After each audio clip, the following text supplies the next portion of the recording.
Hindi siya magsasagot. Sa umiinom sa Wala na bang ibang what?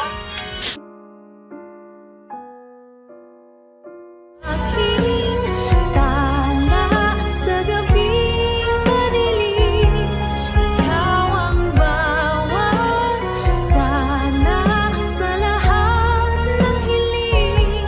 Sa hirap man o sa saya ay Hindi siya magsasagot. sa umiinom sa Wala na bang ibang what? Ay, grabe talaga nangyari ngayon sa abot kamay na pangarap na kung saan nga ay pinakita na ang teaser o yung episode para bukas. And yes guys, grabe talaga nangyari no, na kung saan dito nga unang-unang pinakita na ito ngang si Dax. And yes guys, nahuli na nga siya ng mga pulis. Guys, dinala nga ito ni Eric kasi nga itong si Dax is wala sa katinoan at nabunggo niya itong sasakyan ni Eric. Mag-hit and run pa nga sana siya, buti na lang napigilan siya ni Eric at nadala siya dun sa presinto. Ngunit pumunta rin dito bigla itong si Giselle at si RJ. Yes guys, halos sinunggaban nga agad to ni RJ. Sinabi niya na ikaw ba ang kumidnap sa tatay ko? And yes guys, natakot nga itong si Dax, kaya itong si Dax is kumbaga parang napaamin siya eh. Nag-stay lang siya doon sa may police station kasi nga parang natakot nga siya at sa pag-stay niya doon, buti na lang pinayagan siya na makatawag ng attorney. Yes guys, itong attorney na to is yung tutulong sa kanya mag-explain ng side niya at tutulong din sa kanya na ipagtanggol ang sarili niya. And yes guys, makita natin no, na tila nang digigil itong si RJ. Parang gusto niya nang saktan si Dax pero hindi nga yun pwede pa, lalo na nandun sila sa police station, baka makasuhan pa itong si RJ, kaya inaawat niya yung sarili niya, inaawat din siya ni Giselle. And yes guys, dito nga pinakita din na yung dumating ang attorneys, tinanong ng police kung ready na ba magsalita ang yung kliyente. And then tumingin yung kliyente dito kay Dax, and then nagsaya si Dax na kung saan is ready na siya o pwede na siyang kausapin. And yes guys, na kung saan nga pinagtatanong siya ng pulis kung sino ba talaga siya at kung talagang may kinalaman siya doon nga sa pagkawala nito ni Don Pepe. At dito nga yung kumbaga parang interrogation din yung nangyayari dito.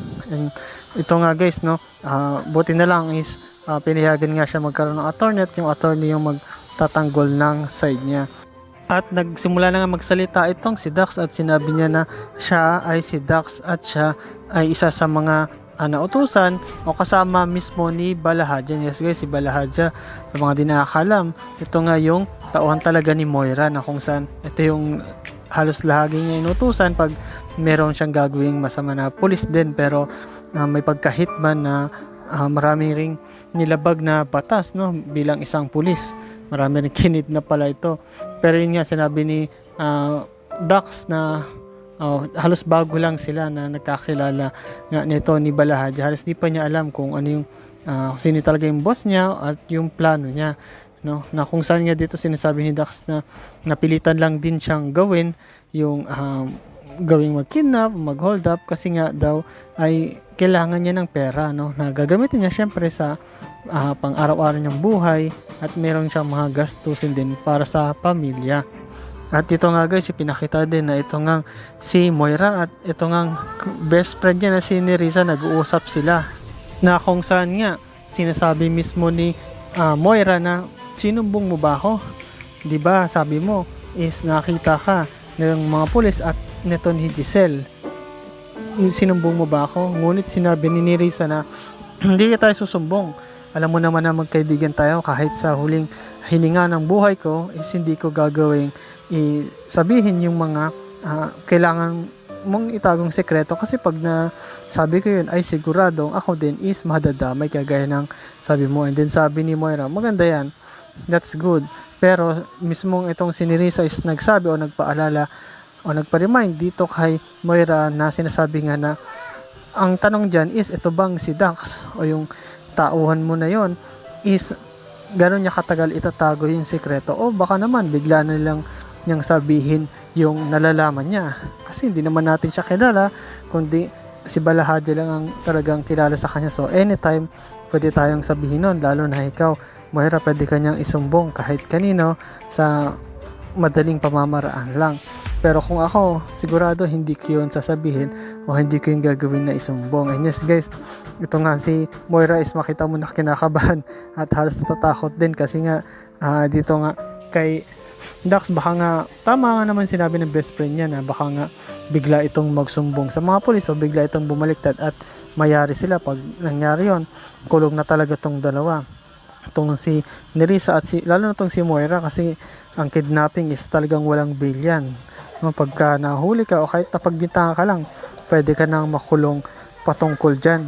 At dito nga guys, no, ipinakita na nga no, sa pagpapatuloy ng investigasyon dito kay Dax. And yes guys, ito namang si Giselle is nagtatanong, actually nangungulit nga siya, pinipilit niyang paaminin tong si Dax magsalita kung meron bang nalalaman o kung siya ba talaga yung isa sa mga nag-kidnap dito sa tatay niya. At kung may nalalaman din ba, may kinalaman din ba itong si Moira. And yes guys, ito nga bigla na rin nagsalita itong si Dax at umamin siya. Yes guys, sinabi niya na oo, isa ako sa mga kumidnap sa tatay mo. Then nagulat sila talagang, lalo to si Giselle at si RJ, no? At kumbaga parang naging masaya din sila kasi at least meron ng suspect o may isa ng mahuli at magtuturo kung sino ba talaga ang mastermind nila at pwede nilang makasuhan. And yes guys, sa pagsasalita niya yun, no, ito naman si Giselle, sinabi niya na may isa pa akong tanong, sino pa ba ang mga kasabwat mo? Then actually napatingin nga itong si Dax no, dito kay Zoe, pero bago yun sinabi niya na ang kasabwat ko lang naman ay itong si Balahadja, at itong si Balahadja is wala na kung saan namatay na siya, nabaril siya ng mga pulis. At habang sinasabi nga niya yun, nangungulit pa rin itong si Giselle, sinasabi niya na sino ba ang mastermind ninyo? Sino pa ba yung ibang kasabwat? At dito nga makikita natin na ito nga si Dax is tingin na tingin dito kay Zoe. Yes guys, kasi tinatanong siya kung sino pa ba. At ito nag-iisip nga itong si Dax kung sasabihin ba niya nakasama itong si Zoe na isa niyang gusto, isang crush niya, no? Pero ang ginawa nga dito ni Dax is gagaya nung alam natin, no, na i-deny niya. Yes guys, sinabi niya na si Balahadja lang talaga ang kasabwat niya at ayun lang muna ang kanyang masasabi. Yes guys, hindi niya dinawit si Zoe kasi nga crush niya ito at mukhang meron siyang ibang balak. Kumbaga parang sige, hindi ko sasabihin pero may kapalit yun. Yes guys, no, talagang makita mo dito na mahirap para malaman dito nga kay Giselle, kay RJ, kay Annalyn, ang lahat-lahat patungkol sa nangyari hanggat hindi na gigising itong si Don Pepe. Yes guys, no, abangan natin yan kung kailan ba talaga magigising itong si Don Pepe para masabi niya na yung totoo. At itong si Dax, ano kaya pinaplano niya? Lalo na dito kay Zoe? Paninindigan ba niyang wala siya ng kasabwat? O baka ilaglag niya itong si Moira at si Zoe? So abangan natin yan guys, no?